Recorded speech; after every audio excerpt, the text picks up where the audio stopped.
Hello everyone, my name is Layla Rashad Ibrahim Nini.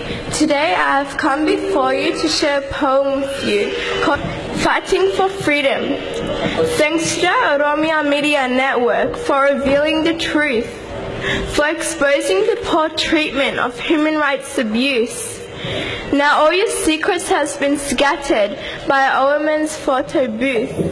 OMN has showed us what the Wayani has done to our elderly and youth, fighting for freedom. Our morale is so high and very impressive, fighting for freedom. We're demanding our land and our God-given rights. To achieve it, we will never give up. We will continue our fight.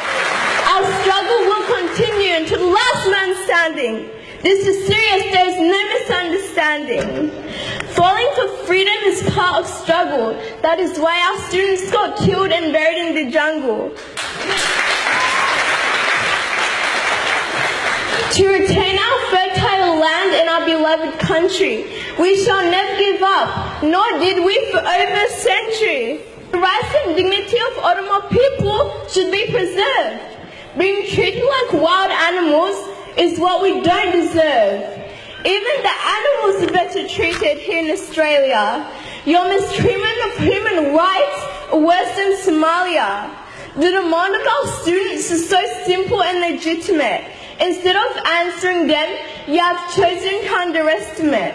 The fake economic growth and power will soon evaporate. Your propaganda about 10 digit of annual growth is inaccurate. If that is true, then how come about 20 million people are exposed to starvation?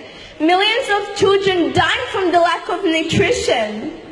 Those who give you money by the name of donation, every single dollar been used to suppress my nation.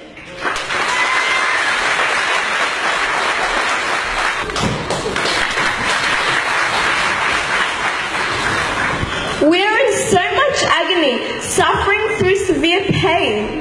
By killing and torturing, what is your achievement? What are you going to gain? You have taken the land of innocent Oromos, left them in the rain. No wonder all your love and dignity has gone through the drain. Dear European powers, thanks for passing on the resolution. USA, Australia, China, follow the footsteps to find some solution.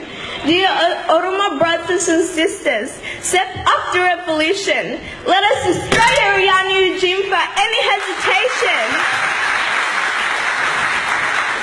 Bringing the Gada system back and